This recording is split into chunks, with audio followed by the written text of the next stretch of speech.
She's the Director of Research at Biomedical Incorporated from 2003 to present. Erasmus Perfector LLC, via Magnum LLC, via Genius Incorporated, CEO and Director of International Research and Development. Once again, please welcome Dr. Xanya Sofra. Good afternoon. We're going to be talking about how gene expression protects us from aging, and if it actually can do that. But we are far away from that, as you can see. This presentation is based on an article that I recently published, and also the books that I have published, which have been translated in 9 different languages, and also other articles that I've written previously.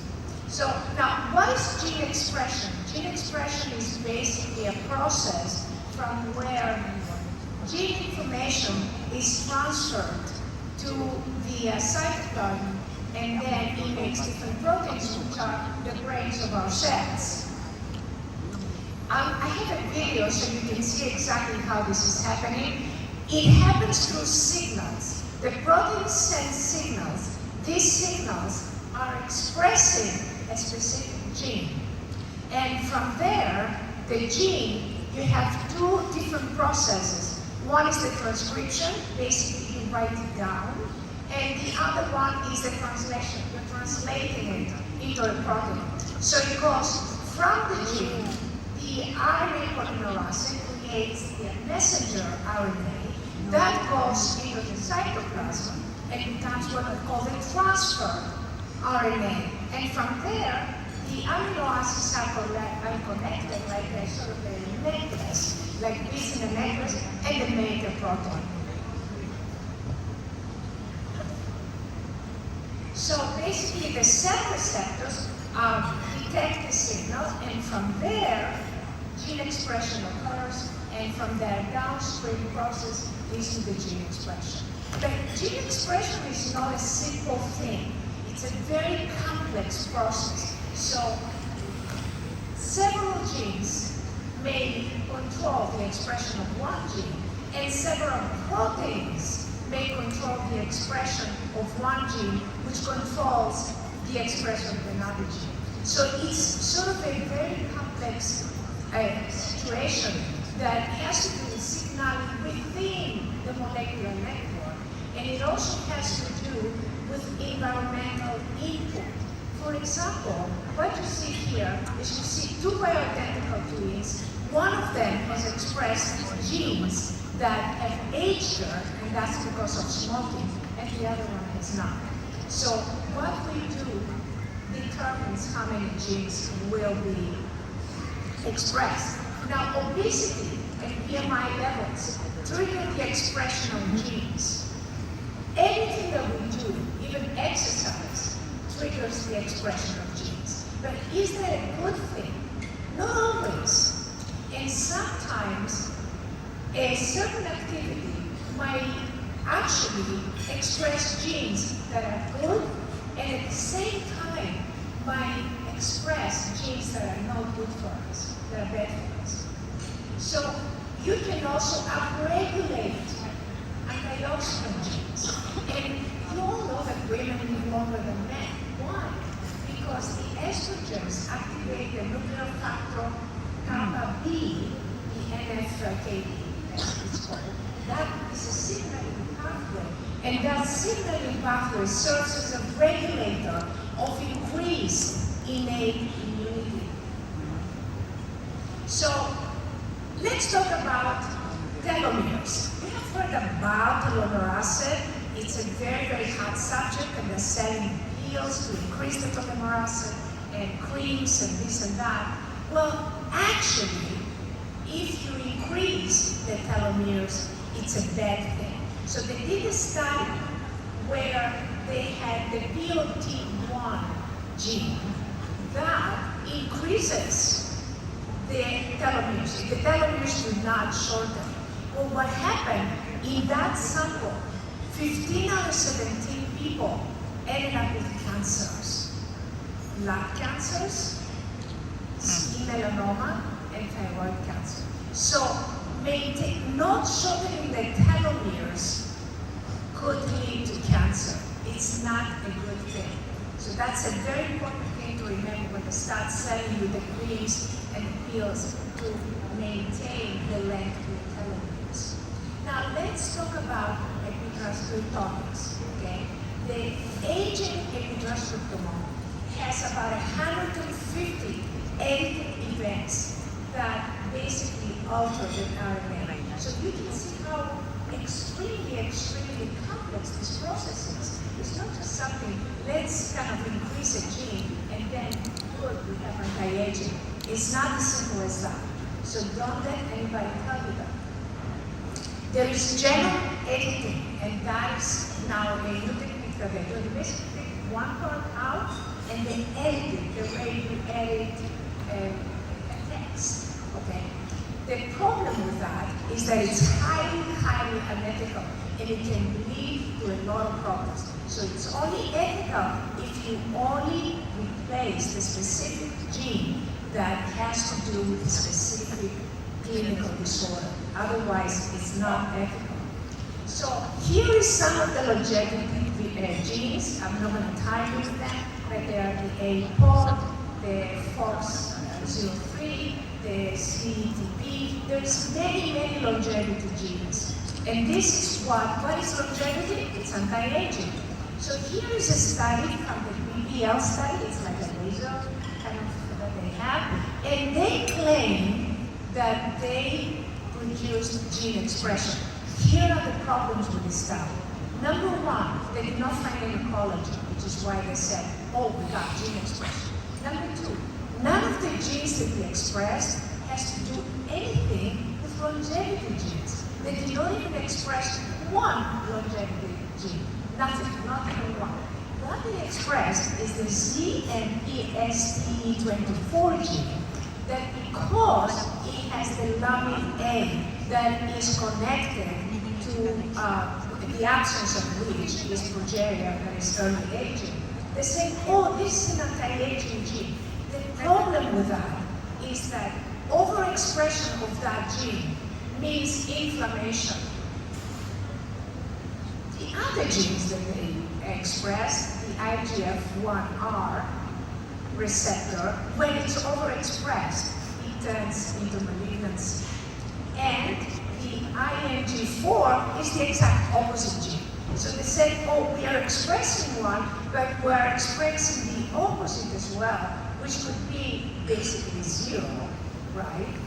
Well, no, it's not zero. That means that we're regulating. The problem is that they don't know how much of that gene they're expressing, because it's not a signal, it's just a dramatic method. So they don't really know. And basically, what they probably did is they just increased inflammatory genes.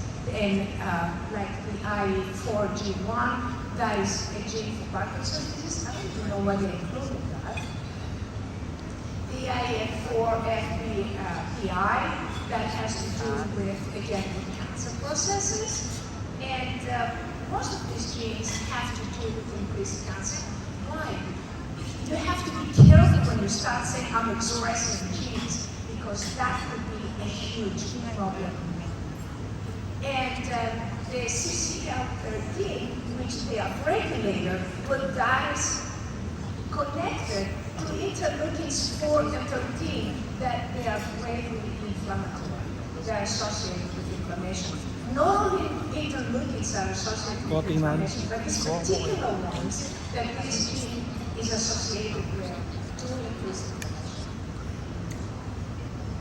And basically, all trauma, not just physical trauma, but psychological trauma, increases gene expression.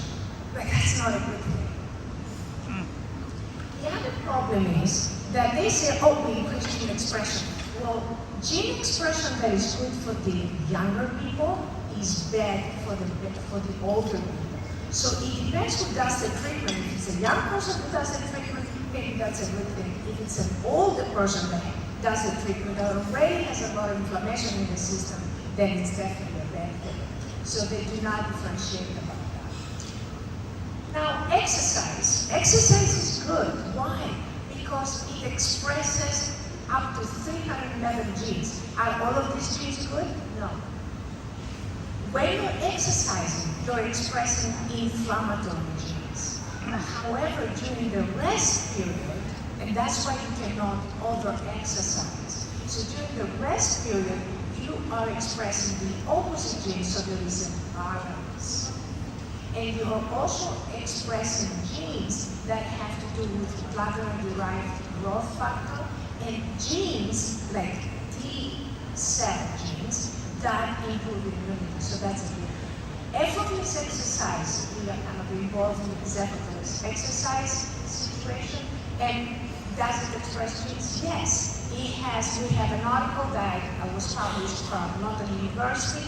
The rapid hypertrophy was found associated with an increase of about 250% of RNA content of the genes that are associated with muscle growth. This is some more articles that I wrote about very recently published in that subject, and more articles that had to do with immunity out of effortless exercise, and some more articles that I previously. Let's continue now with the gene expression. What else causes gene expression? Resonance.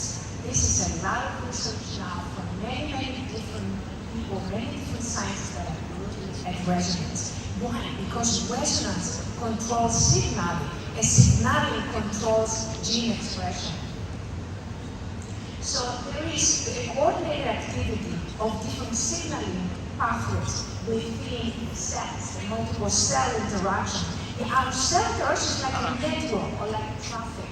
So this gene expression is involved in human development, in the tissue repair, and immunity, which is the central issue of what anti-aging is. If you have a good immune system, you look younger. So another very important aspect is what we call the quantitative trait locus, is where the position of the gene within this framework. And that is very, very important. And that's what interacts with the environment. So a clear understanding of PTL signaling pathways and the clock genes. The clock genes is basically the research from the 2018 Nobel Prize. And we have a system that can analyze them. This is a HISP, hybrid intelligent approach for identifying directed signaling pathways. We have a system that we can identify. What else is available? Protein-to-protein interactions. So we can analyze all these factors to try to understand how we can enhance the, delay aging, because you cannot stop aging. You can delay it, and you can increase longevity. That's all. The clock genes can actually determine skin disorders. You know about psoriasis already. And it's based on the Nobel Prize 2018. These investigators, these guys, they found basically that if you take the breaks from T cells, then the T cells can attack cancer, and this way can be enhanced with the Nobel Prize for that. Psoriasis, there is a lot of studies. We also have a study that we looked at psoriasis in terms of the time. It's the clock of the circadian rhythm of the cell, not our circadian rhythms, the cell's circadian rhythm. And also keloid scars have to do with this regulation of the cellular circadian rhythms, and you can see another study that we did that. So we can actually try to identify skin disorders by isolating the genes responsible for this disorder. This is how we can do it. Okay, not just kind of burn the skin with some laser and say, here we express some genes. That's not a good method. We have to look at it at the molecular level. So we have to identify what mutations and what is that we have to correct. And basically, the idea is, can we reverse skin disorders by resonance that can reform proteins? And that's another Nobel Prize, actually, recent one. In other words, can we unboil an egg? What an egg or the boiled egg is proteins that have been denatured, mean destroyed. when a protein is denatured, it doesn't work. It's useless. So can we do that? Can we unroll the egg? And this is all the new research that is showing that yes, if we start with folding proteins, then it's like unrolling an egg. We can do that. And again, that's the cancer theory. What's cancer? It's unfolded proteins. It's a cell that does not basically work. And this is the research that got the Nobel Prize of protein folding. Now, on the left, you see a normal protein. You see how it's all folded. And in the right, you see a nonsense protein. That protein is useless, doesn't do anything. It's like a fried egg. It cannot make a chicken anymore. Okay, so, and again, this is a process that leads to a normal protein. I don't know if I can use this. Here it is. Sorry. So, this is, and then you have a nonsense protein. Basically, this is a bad thing. You got a nonsense protein in your system. It can give the wrong direction. It can get the wrong gene expression. The whole thing is turning into a chaos. So it's like having a factory and your manager who gives all the instructions on what to do with the product is breakdown. Forget it. This production is going to be a mess. And this is the protein fold is extremely complex again, and you have a primary structure, a secondary, a tertiary, and you have a 4D structure that basically is what the protein that is the most functional is. It's a very complex process, and anything you do with lasers or anything that involves heat will denature proteins. So it's not going to reduce inflammation, it's going to increase inflammation because the denatured proteins are going to make a mess in the systemic communication. Now, the problem with denaturing one protein is that there is a contagion effect.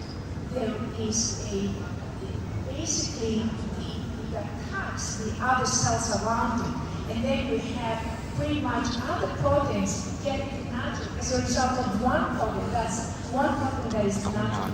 And when you do a laser or a radio frequency, you don't denature one. You denature thousands of proteins.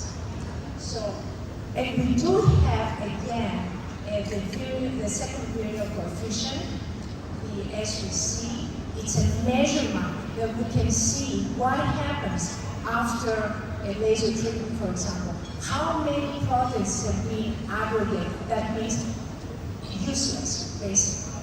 And how many of these proteins we can refold and create a decrease in the aggregation of the proteins. And with this, I would like to end my lecture, and thank you very much for having me and also for doing the non-work.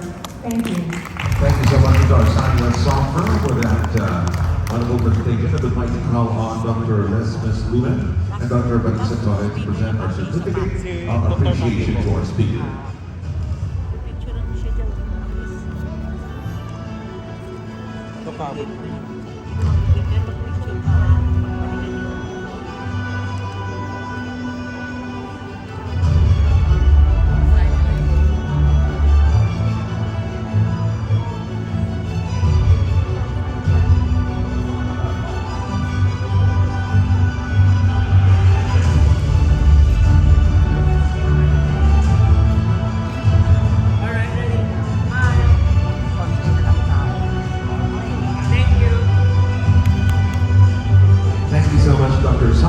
Sofra, and also to our presenters. Our next topic will be understanding the links between European